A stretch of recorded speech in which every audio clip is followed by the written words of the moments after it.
Alhamdulillahirabbil alamin. Allahumma shalli wa sallim wa barik ala sayyidina Muhammadin wa ala alihi wa ashabihi ajmain. Amma ba'du. Bismillahirrahmanirrahim. Qala mu'allifu rahimahullah wa nafa'ana bihi wa bi'ulumi fid dharain amin ya rabbal alamin. Bismillahirrahmanirrahim. Al-majlis ar-rabi'u wa salasuna fi bayani salatit tahajjud. Majlis yang ke-34 menerangkan tentang salat tahajud. Salat tahajud ini salat yang dilakukan setelah tidur. Jadi kalau ada orang belum tidur ya gak sunah salat tahajud. Jadi tidur dulu baru salat tahajud. Kalau ada orang tidur bangun belum salat isya, maka salat isya dulu baru salat tahajud. Allah Subhanahu wa taala berfirman di dalam surat Al-Isra, "Wa minal laili fatahajjad bihi nafilatan laka yab'asuka rabbaka maqaman asa ay yab'asaka rabbuka maqaman mahmuda." Wa minal laili fatahajjad bihi, dan di sebagian malam bertahajudlah. Nafilatan laka asa ayyab'asaka rabbuka maqaman mahmuda. Mudah-mudahan Tuhanmu akan mengangkatmu ke derajat yang terpuji. Maksudnya orang-orang yang rajin sholat tahajud, maka Allah Subhanahu wa taala akan memposisikan dirinya di derajat yang mulia. Kenapa kok disebutkan sholat tahajud diangkat derajat yang mulia? Ya, karena memang gak semua orang mampu melakukan sholat tahajud. Cuma sedikit orang yang bisa melakukan sholat tahajud. Gimana dengan sabda Nabi Muhammad SAW? Ya ayyuhal muzammil qumil laila illa qalila. Wahai ya ayyuhal muzammil qumil laila, bangunlah. Qumil laila, bangunlah di malam hari. Sesungguhnya yang bangun di malam hari itu cuma sedikit. Ini memang orang yang tidak biasa melakukan sholat tahajud, ya berat. Tapi kalau yang sudah biasa melakukan sholat tahajud, maka akan ringan melakukan sholat tahajud itu. Di dalam kitab ini sebelum menjelaskan tentang materi yang telah disebutkan, diawali dengan sebuah hadis yang menerangkan tentang keutamaan bacaan sholawat. An Anas ibnu Malik anin Nabi alaihi salatu wasallam annahu qala, riwayat dari sahabat Anas bin Malik, Rasulullah pernah bersabda, "Ma min muslimaini yaltaqiyani." Tidaklah ada dari dua orang muslim yang bertemu. Yaltaqiyani, bertemu, wa yatasofahani, kemudian saling bersalaman. Kita ketemu saling salaman. Wa yusalliyani alaiya, dan kemudian membacakan sholat kepada Nabi. Dan kita diajarkan orang tua kita salaman kan, Allahumma shalli ala Muhammad, Allahumma shalli ala Muhammad. Ini dalilnya. Jadi tidaklah ada orang muslim dua yang bertemu kemudian bersalaman, kemudian membacakan sholawat kepadaku, illa wa innahum lam yansarifa hatta yaghfirallahu dzunubahuma ma taqaddama wa ma ta'akhkhar min karamihim. Tidaklah dia mendapatkan apa-apa kecuali dia tidak berpisah keduanya hingga Allah Subhanahu wa taala telah mengampuni dosa mereka berdua yang sudah lewat dan yang akan terjadi. Ya. Salaman sambil baca sholawat. Ketemu salaman sambil baca sholawat. Biasanya kan kadang rangkulan, Allahumma sholli ala Muhammad, Allahumma sholli ala Muhammad. Ini keutamaannya, Allah akan ampuni dosanya keduanya ini, dosa yang sudah lewat dan dosa yang akan terjadi. Di luar biasa keutamaan baca sholawat. Wa ruya an Nabi sallallahu alaihi wasallam annahu qala, diriwayatkan dari baginda Nabi sallallahu alaihi wasallam annahu kana jalisan fil masjid. Diceritakan satu hari Rasulullah sallallahu alaihi wasallam lagi duduk di masjid. Fadakhala alaihi syabun. Jadi Rasulullah berdiri di masjid dengan para sahabat, di sana ada Abu Bakar juga. Tiba-tiba ada pemuda datang. Fa'adhamahu wa ajlisahu bi jambihi fawqa Abu Bakr. Ada pemuda datang ini, kemudian sama Rasulullah disambut dengan sangat hormat, sangat dihormati, kemudian didudukkan orang ini di samping Rasul. Berarti istimewa gue.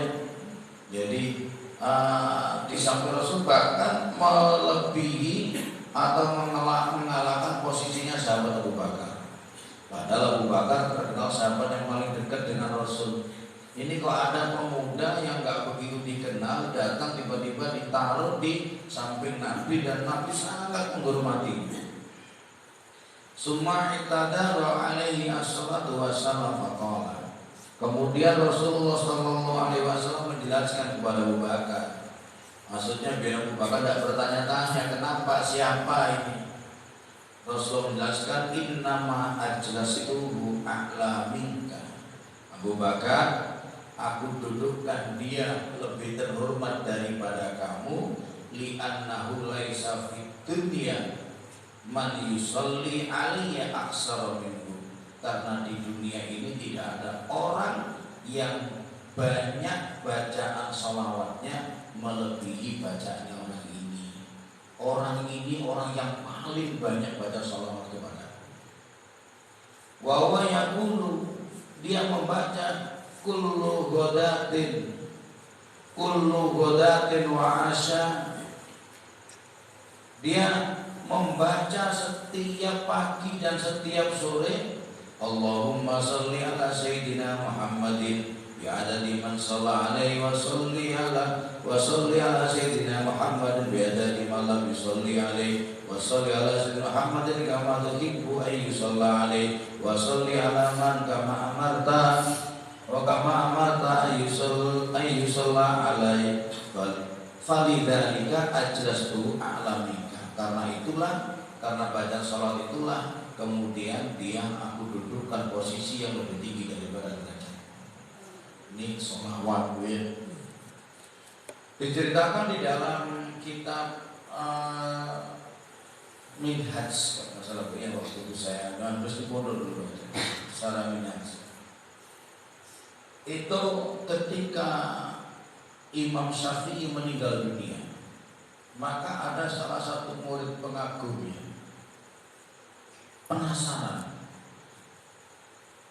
penasaran tentang keutamaan Imam Syafi'i ini. Kira-kira Imam Syafi'i ini posisinya di mana?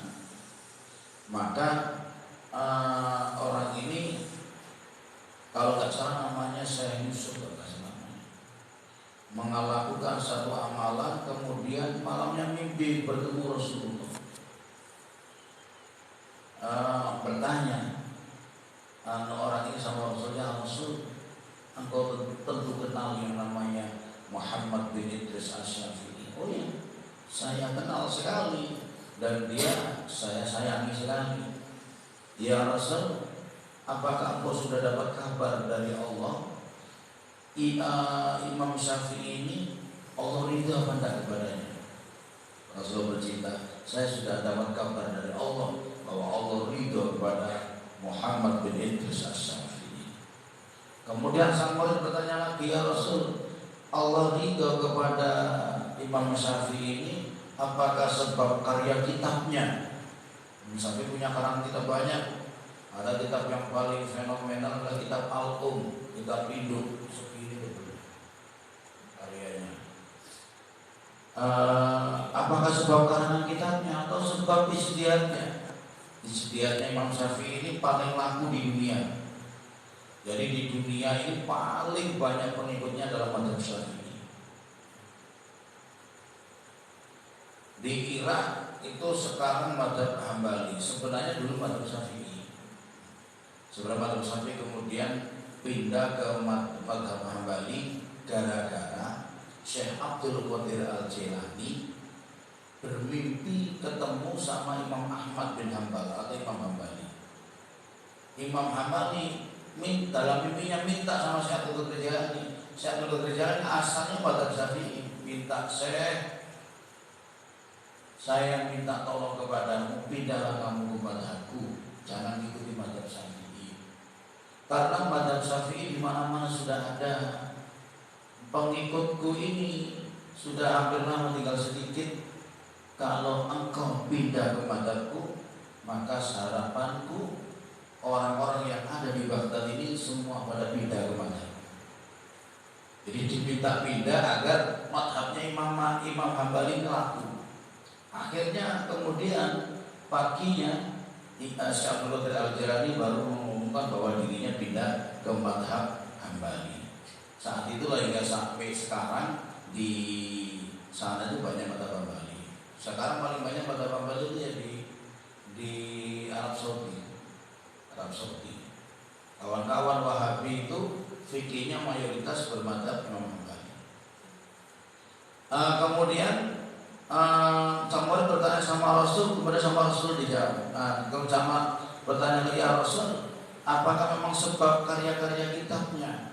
Katanya Rasulullah, tidak. Allah ridho kepadanya bukan karena bacaan karangan kitabnya, bukan karena istihadnya. Terus apa ya Rasul Allah ridho kepada Imam Syafi'i? Sebab Imam Syafi'i ini pernah membaca sholawat yang sholawat itu belum pernah dibaca oleh orang sebelumnya. Jadi Imam Syafi'i ngarang sholawat sendiri, dibaca-baca sendiri. Ini menjadikan asbab Allah ridho kepadanya. Apa sholawatnya ini?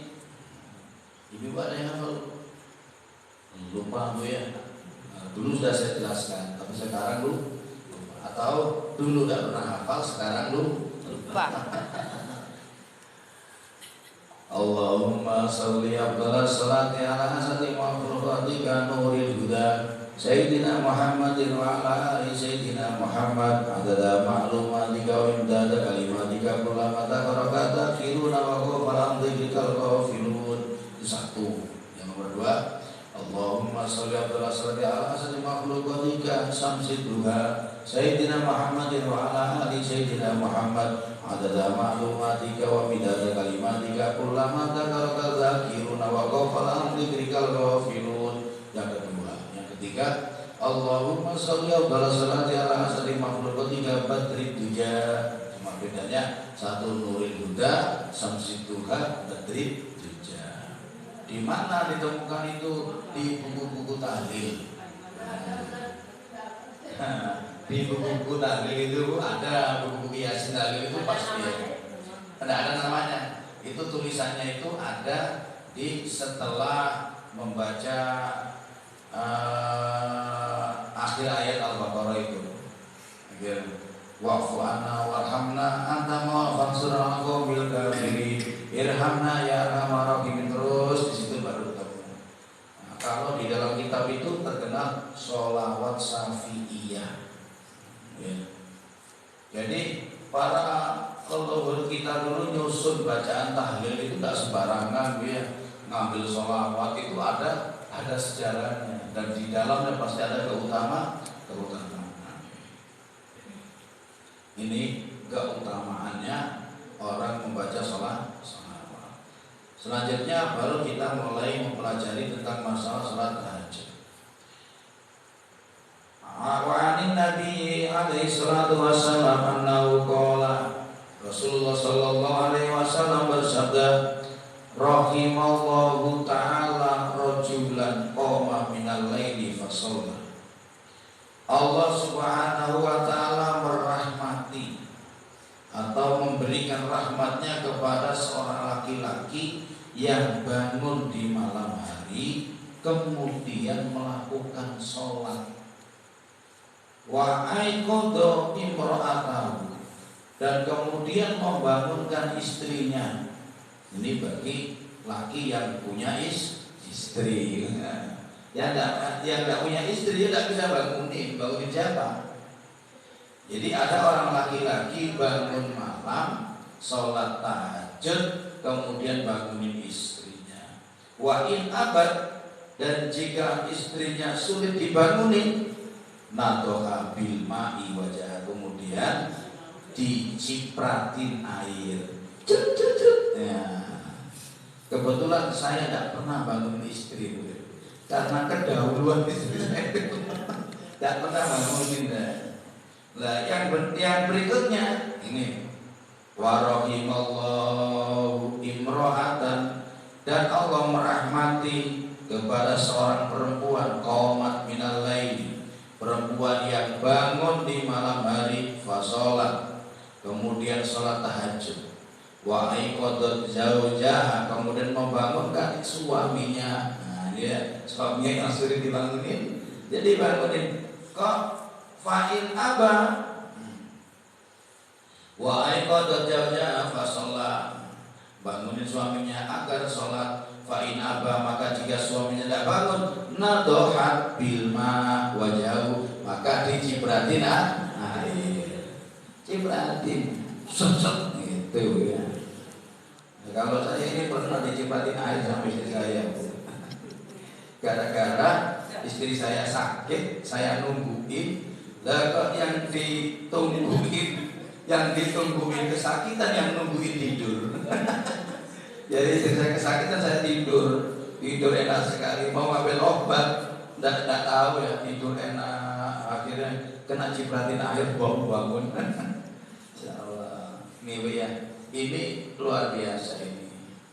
Ya sebenarnya keluarga yang harmonis seperti ini, bukan keluarga yang harmonis itu kemudian istrinya nggak sholat dibiarkan, enggak, suaminya biarin dah, maunya sendiri, malas saya bangun balik marah-marah. Nah ini kalau dibangun marah-marah berarti suaminya ada beres dia.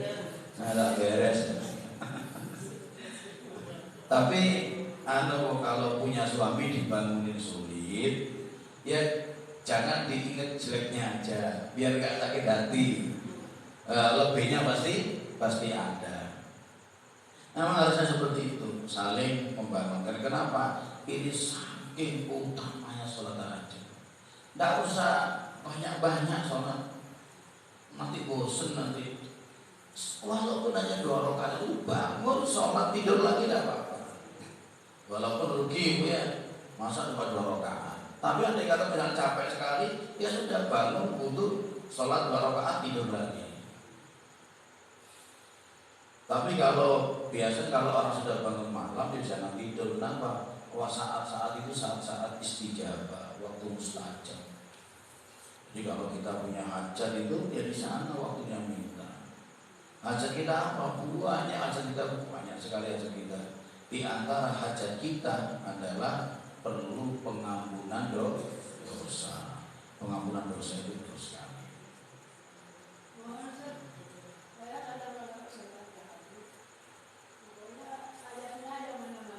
Oh iya, saya perlu apa?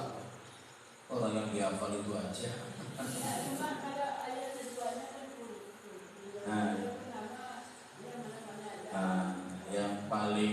Yang paling utama bagi orang yang hafal surat pendek, ya, rakaat pertama qul ya ayyuhal kafirun, kedua qul huwallahu ahad. Kalau qul ya ayyuhal kafirun kok surat pendek jadi panjang ya? Karena enggak apa. Qul ya ayyuhal kafirun la a'budu ma ta'budun la antum a'buduna ma a'bud wa la ana a'budu ma ta'budun wa la antum a'buduna ma a'bud wa la ana a'budu wa la antum wala ana a'budu. Mana yang bisa? Ada cerita orang jadi imam yang dia surat-surat pendek yang dihafal dari belakang paling terakhir qul ya ayyuhal kafirun. Jadi sama kiainya disuruh baca surat itu qul ya ayyuhal kafirun. Jadi bakalan sudah hafal qul ya tapi kan grogi jadi imam. Qul ya ayyuhal kafirun nyampe itu muter-muter qul ya ayyuhal kafirun la a'budu ma ta'budun wa la antum a'buduna ma a'bud wa la ana a'budu ma ta'budun wa la antum a'buduna ma a'bud wa la ana a'budu ma ta'budun. sama belakangnya diingatkan lakum dinukum waladhdallin. Delala imamnya baca waladhdallin, makmumnya bilang amin, bubar. Ini kejadiannya itu di daerah apa namanya?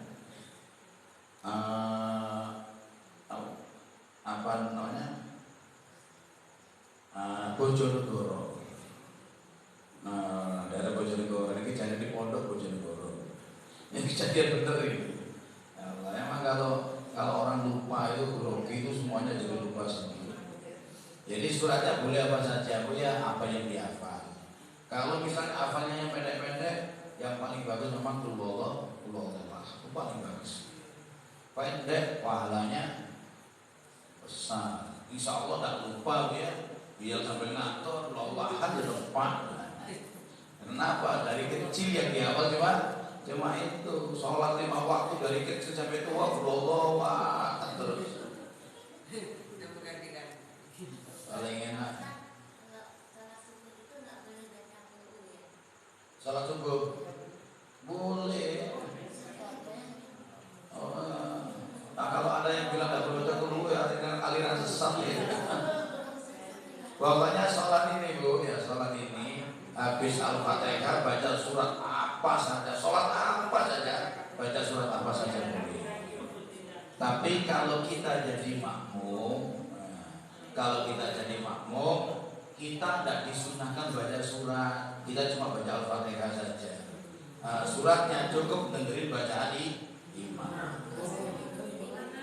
Ya diam aja. Pokoknya ada imamnya baca sampai Bismillah ya alhamdulillah. Tapi kalau bacanya terlalu lemot, ditarik. Karena jadi imam itu harus lihat kondisi. Udah sholat subuh, ngantuk, baca surat sampai Bismillah lama sekali, panjang-panjang, dia enak-enakin. Kira makmumnya makin busuk, makin jengkel ya. Kalau panjang-panjang, sudah bacanya panjang-panjang, lemot, salah lagi bacaannya terus. Kalau saya bukan nggak seneng baca panjang, yang dihafal panjang itu nggak ada gitu. Makanya ada pulau ahad aja. Karena memorinya udah agak penuh ya. An Aisyah radhiyallahu taala anha Nabi sallallahu alaihi wasallam annahu qala Rasulullah sallallahu alaihi wasallam pernah bersabda kepada Aisyah, salah satu alayya faridatun wa sunnatun lakum. Ada 3 perkara wajib bagiku dan sunnah bagi kalian. Ya. Ada 3 perkara wajib bagi Nabi, sunnah bagi umatnya. Apa itu? Al-witru, salat witir. Rasul tiap malam salat witir. Siwakan Rasulullah ini wajib Rasul siwakan tiap hari. Kalau kita insya Allah sikatan ya. Nah, sikatan ya, jangan deket-deket suami. Wa qiyamul lail, bangun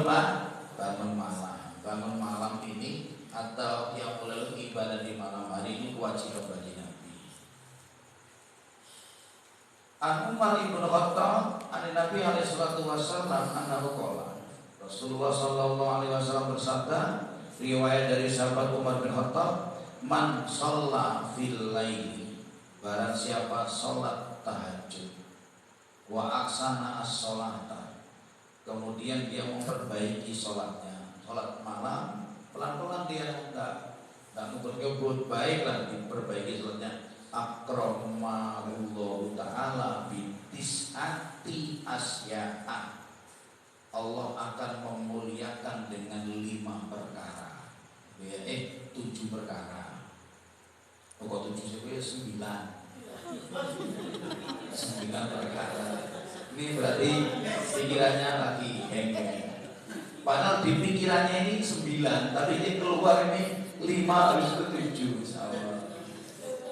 Khamsatun fid dunya wa arba'atun fil akhirah. 5 perkara diberikan di dunia, 4 perkara diberikan di akhirat. Ibu, kalau kita salat tahajud Bu ya, Salat tahajud rajin habis ngaji, tidak ninggalin lagi dah ya. Salat tahajud anggap aja dah wajib salat tahajud bagi saya ini. Untuk apa? Ngomong.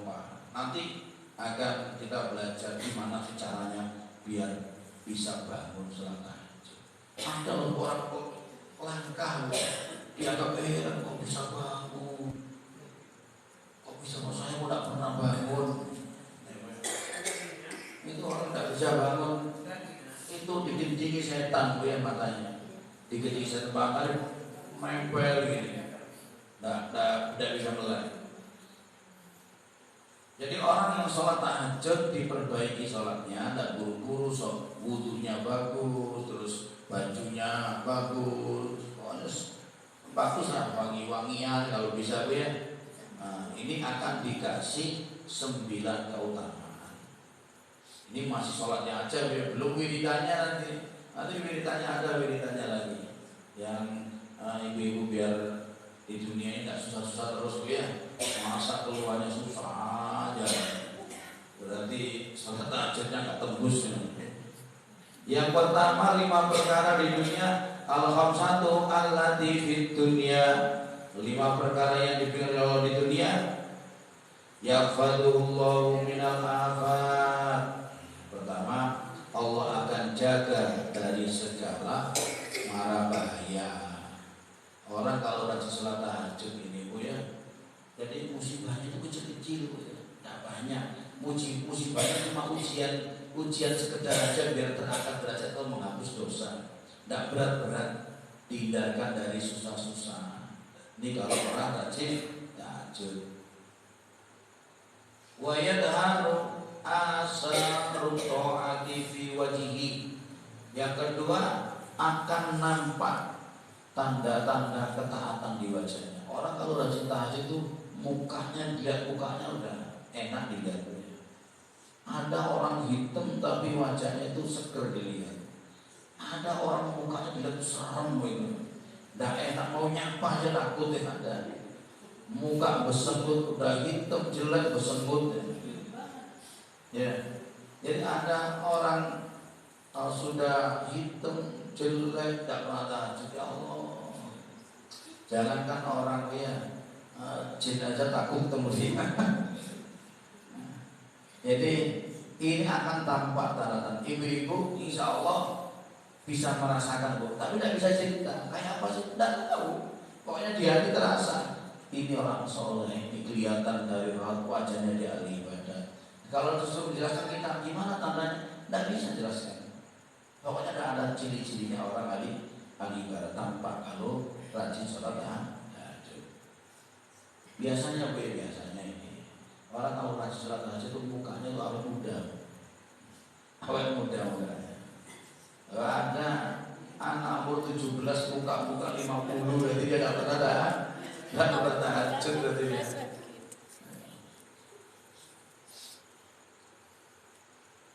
Wa yuhibbu qulubu ibadi sholihin. Yang ketiga, dia akan dicintai oleh hamba-hamba Allah yang soleh. Orang kalau rajin tahajud biasanya bu ya, nanti akan dekat sama orang-orang soleh. Ditemukan aja sama orang-orang soleh. Kalau rajin sholat tahajud, kumpulkan, tahu-tahu ada acara ini, kebetulan duduknya sama orang soleh, ngobrol-ngobrol, cerita-cerita, akhirnya kenal sama orang soleh dengan baik. Kalau memang rajin tahajud akan disenangi oleh orang-orang soleh. Jangan sampai kita jadi orang, kalau nyari orang jahat gampang, kalau nyari teman orang soleh sulit. Jangan sampai. Kenapa? Karena temannya sangat mempengaruhi. Dalam kitab taklim itu ada kalimat ini, ya Rabbat batar Buddha jamalibat bihaqi dabatillahi somat. Ini bahasa Suryani, bukan bahasa Arab ini. Ini bahasa artinya, kalau bahasa Jawa maknanya keren. Konco kang kolo iku luwe kolo tinimbang kulo kang kolo. Apa ini? Kalau Bu Eka ngerti ya. Konco kang kolo iku luwe kolo tinimbang kulo kang kolo. Teman yang jelek itu lebih berbahaya daripada ular berbisa. Lanjutannya tahu artinya bu, lafadznya saya lupa. Sampai di situ aja yang dihafal. Lanjutannya teman yang baik bisa mengajak kepada Jannatun Naim, surga Naim. Teman yang jelek akan mengantarkan dia ke neraka Jahim. Ini yang mengarang ini tidak semena-mena mengarang tanpa dasar, ada dasarnya sabda Rasulullah SAW. Jadi emang seperti itu. Jadi orang kalau kumpul, kata Rasulullah, kalau orang kumpul sama tukang pandi, nanti dia akan kena bau pandi. Ya simpel-simpel aja bu ya, ibu-ibu ya. Kalau kumpul sama orang jual minyak wangi bu ya, ibu-ibu tak punya uang ini, lagi kiri lah ya, kosong, dompetnya kosong. Deket-deket sama tukang minyak, parfum. Insya Allah pulang-pulang bau parfum, semuanya dicobain. Coba ini penasaran. Coba ini penasaran. Coba di sini. Udah ya, nyoba ada parfum 10 dicoba semua. Jadi saya mau pulang dulu, harum baunya. Kalau orang kumpul sama tukang jual terasi, nah, ya, akan bau terasi, pasti bau terasi. Maksudnya apa? Lama-kelamaan orang tidak senang terasi. Kalau seneng kumpul sama tukang terasi, lama-kelamaan nyicipi terasi. Kalau sudah nyicipi, lama-lama akan seneng terasi. Begitu juga kumpul sama tukang parfum. Itu kiasan Rasulullah. Kalau orang kumpul sama orang baik, kalau tidak jadi baik, paling tidak namanya dikenal orang baik. Dia orang baik, dia kumpulannya aja. Padahal dia tidak baik. Ibu-ibu misalnya kumpul sama ibu-ibu yang rajin pengajian, padahal tidak pernah pengajian, cuma sering di kapan-kapan kumpul. Pada waktunya ngaji dikenal itu jamaah pengajian, padahal tidak pernah ngaji namanya. Tapi dia lama-kelamaan pasti ikut-ikutan. Misalnya si A nyari si B, mana si B? Oh lagi ada di masjid, tak sana dulu. Gue masuk pengajiannya daripada nganggur, saya duduk aja. Duduk, kok keterangannya salah semua ini, senang akhirnya ngaji besoknya. Kalau gitu besok saya ngaji dah. Akhirnya lama-lama jadi ikut baik juga. Begitu juga kalau kita kumpul sama orang jelek, ya. Ibu-ibu misalnya anak-anak muda ibaratnya kumpul sama teman-teman yang tukang mabuk. Nah itu mabuk, cuma ikut duduk di sana, ikut duduk. Maka orang akan mengenal dia, apa dia kumpulannya di sana nongkrongnya sama orang-orang mabuk. Gitu. Walaupun dia ada ikut mabuk, namanya ikut digabungkan nama kelompoknya. Lama-kelamaan dia nyicip. Kalau nyicip lama-kelamaan dia ikut mabuk juga. Ini pentingnya. Kalau orang yang rajin tahajud akan disenangi sama orang-orang soleh. Wa yaqiqu lisanuhu bil hikmati. Orang kalau sudah tahajud ini bu, nanti ucapannya ucapannya itu baik. Enggak jadi tukang marah, enggak jadi tukang ghibah, enggak jadi tukang fitnah. Yang keluar kalimatnya itu penuh hikmah. Kalau ngomong sama orang itu cocok di hati orang tepat. Ini namanya hikmah. Wa yajalu wa hakiman ayyarzuqu al-faqha. Dia akan dijadikan orang yang hakiman, orang yang bijaksana, atau diartikan dia menjadi orang-orang yang apa namanya itu dikasih anugerah mudah memahami masalah orang, tingkah laku orang, bisa memahami kemudian bijak. Ini 5 diberikan di dunia. Wa arba'atu allati fil akhirah. Ini sholatnya aja bu ya. Kalau habis sholat kemudian ditambah wirid, dibaca ditambahi, habis sholat tahajud baca surat Waqiah. Kata Nabi, tidak akan fakir untuk selama-lamanya. Dilanjutkan baca la ilaha illallah al-maliku haqqul mubin 100 kali kata Rasulullah. Baca itu 100 kali setiap hari, tidak akan fakir untuk selama-lamanya. Ditambahi lagi wirid Allahumma anta ta'lamu sirri wa alaniyati faqwal ma'dirati wa ta'lamu hajati fadli sampai selesai. Dibaca satu kali aja, dibaca tiap hari, dunia akan diberikan kepadanya walaupun dia tidak mau sama dunia itu. Akan dikejar dunia. Kalau kita kan enggak mengejar dunia, kadang kita ini banyak orang Islam ngejar dunia tapi dunianya lari. Kalau kita sekali-kali kita ini berada di makom, tidak nyari dunia tapi dikejar-kejar dunia. Gimana caranya? Baca doa itu, doanya Nabi kata Rasulullah, Allah akan datangkan rezeki kepadanya, walau Allah akan tundukkan dunia kepadanya walaupun dia tidak mau sama dunia itu. Banyak berit-berit dilanjutkan membaca surat Toha, menjelang subuh baca surat Toha. Katanya seorang ulama dalam kitab Ifatahul Dunia, dia akan diberikan rezeki yang baru, yang lebih baik daripada sebelum-sebelumnya. Banyak loh, kalau udah seperti itu, wah, dunia akhirat betul-betul tidak didapat. Kalau sudah kerja tidak bisa, pekerjaan nggak ada, wiridan tidak pernah, terus mau mengandalkan apa? Kalau kita ini punya usaha besar, doanya dikit-dikit wajar, ya ada usahanya, tapi tetap minta sama Allah. Mintanya kan sudah punya dia sebagai penguat. Pekerjaan tidak ada, dagangan tidak punya, keahlian tidak ada, tidak pernah sholat tahajud, tidak pernah doa, bahkan kadang sholatnya bangkok subuh bangun jam 7. Ya, akhirnya dunia ini gelap baginya, ya, gelap baginya. Masalah akan ditimpakan. Terkadang mohon maaf ya, di dalam rumah kita ada satu saja yang nggak sholat, Allah Subhanahu wa Ta'ala akan nahan rahmat turun di dalam rumah itu. Biasanya kan kita mendengar kan gini, biasanya kan hadis Nabi, malaikat rahmat tidak akan masuk ke dalam rumah kalau di rumah itu ada 3 hal. Ada orang junub tak mandi-mandi, ya padahal gak ada udud, ya. Masa junubnya hari Sabtu, mandinya hari Senin?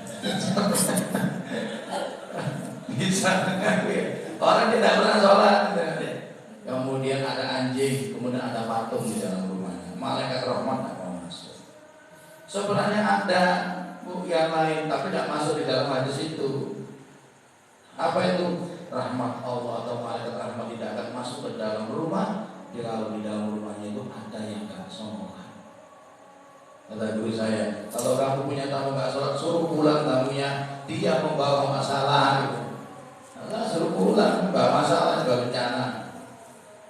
Ya, karena orang gak sholat itu yang diadab, tidak diadab maksudnya itu tidak akan dapat rahmat, juga dapat bala.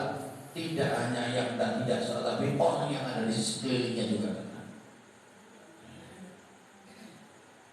Wal arba'atu allati fil akhirah. Adapun yang keempat diberikan di akhirat, yuksaru minal qabri abyadul wujuh. Dia dibangkitkan dari kuburnya, digiring, dibangkitkan dari kubur dengan wajah yang sangat putih.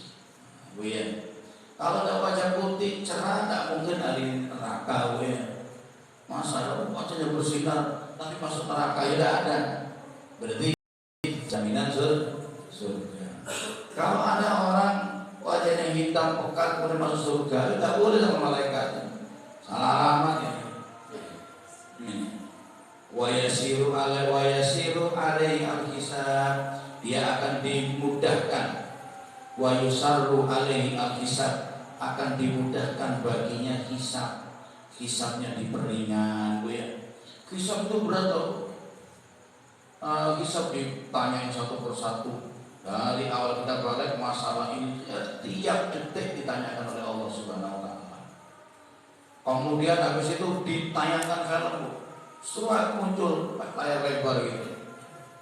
Apa yang kita lakukan, walau kita yang sembunyi-sembunyi, akan kelihatan di sana gambarnya. Dosa-dosa itu malu sekali. Makanya kata Rasulullah, hati-hati orang yang suka membongkar aib orang lain, karena nanti akan ada kelompok golongan orang yang gak diputer sama Allah, gak ditontonkan. perilakunya nggak ada, dia langsung ditutup sama Allah, seakan-akan orang ini nggak pernah melakukan dosa. Siapa ini? Golongan orang-orang yang menutup aib orang lain di dunia. Kata Rasulullah, barang siapa yang menutup aib saudaranya, maka Allah akan menutup aibnya di dunia dan di akhirat. Ingat loh, kalau ada orang yang kelihatan jeleknya, kemudian dia martabatnya jatuh, dia jadi perbincangan masyarakat, kita jangan ikut-ikut ngomong, jangan ikut-ikutan ngomong, jangan ikut-ikutan nyebarkan, ikut-ikutan jelek-jelekan. Kenapa? Sebenarnya kenapa si A itu kok kemudian dijelekan orang banyak? Kenapa? Karena Allah lagi buka aibnya di depan orang. Kenapa kok orang lain tidak menjelekan kita? Kok kita ini dihormati orang? Karena Allah lagi nutup aib kita. Kalau sama-sama Allah buka aibnya, sama kita, sama. Kita ini saling percaya, saling menghormati karena Allah nutup aib.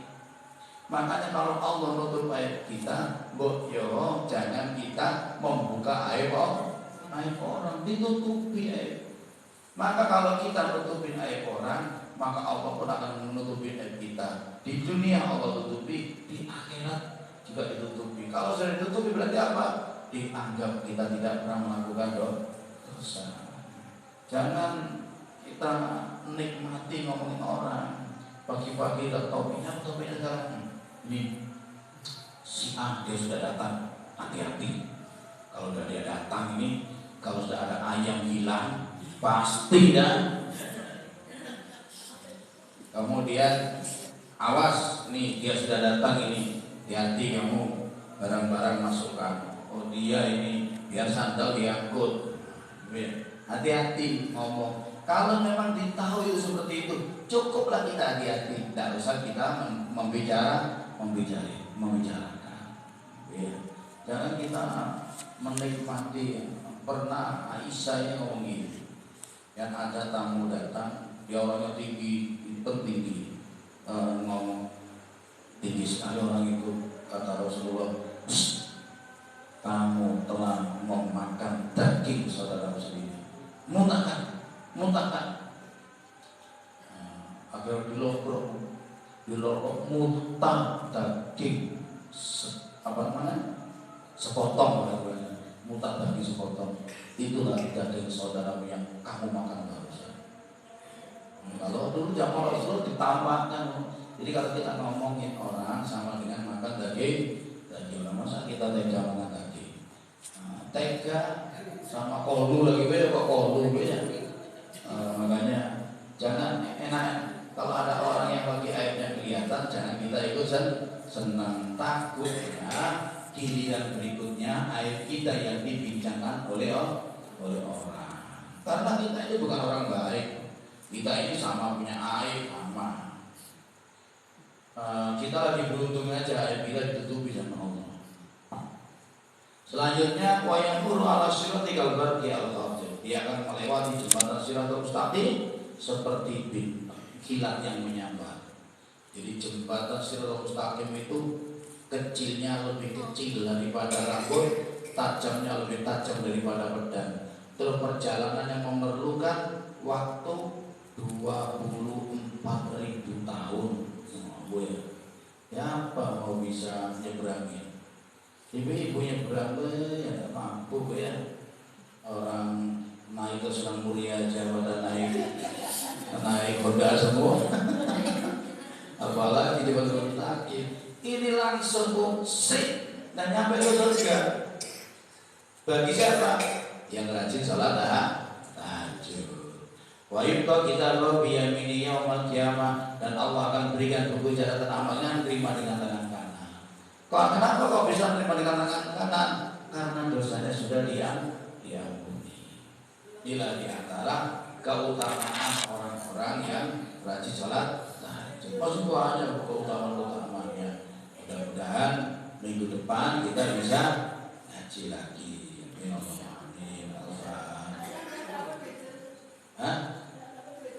Ya, yang penting dapatlah tahajud 2 rakaatnya, Bu ya. Yang penting ada 2 rakaatnya. Syukur-syukur, oh barokah kurang ini, tambahilah. Berapa maksimal? 12 rakaat. Masih kurang, tambahi witirnya. Witir berapa? Witirnya bisa satu rakaat misalnya. Kalau satu malu pelit sekali satu, tambahi 3 rakaat. Sampai kapan? Sampai berapa? Sampai 11. Maksimal 11. Kok 11 masih kurang? Kalau kurang, jangan sholat witir dulu sebenarnya. Witir terakhir ya. Witir sunahnya terakhir. Alhamdulillah, ibu jawabkan yang dirahmati Allah. Mudah-mudahan kita semua mendapat ilmu yang bermanfaat. Mudah-mudahan Allah ridho kepada kita, Allah berkahi pada kita. Amin Allahumma amin. Al-Fatihah. A'udzubillahi minasyaitonir rajim. Alhamdulillahirabbil alamin. Arrahmanirrahim. Maliki yaumiddin. Iyyaka na'budu wa iyyaka nasta'in. Ihdinas siratal mustaqim. Shiratal ladzina an'amta 'alaihim ghairil maghdubi 'alaihim waladdallin. A'udzubillahi minasyaitonir rajim. Alhamdulillahirabbil alamin. Allahumma barik lana majlis wa ma'ana fil majlis wa ma'ana majlis. Allahumma firman hadratul majlis wa rahman hadratul majlis. Allahumma rabbana atina fid dunya hasanah wa fil akhirati hasanah wa qina adzabannar. Sallallahu alaihi wa sallam Muhammadin wa ala alihi wa sahbihi alhamdulillahirabbil alamin. Al-Fatihah.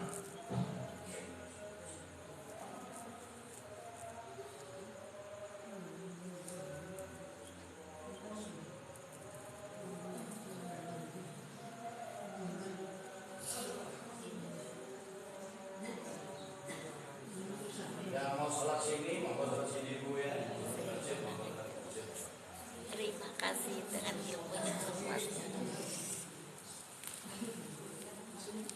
Allah.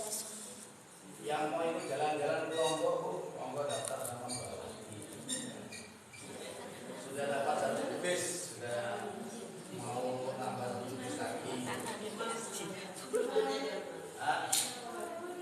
Kalau bisnya di Lombok 150, tapi kapalnya biar bayar nanti. Kalau mau sekalian bayar itu 330.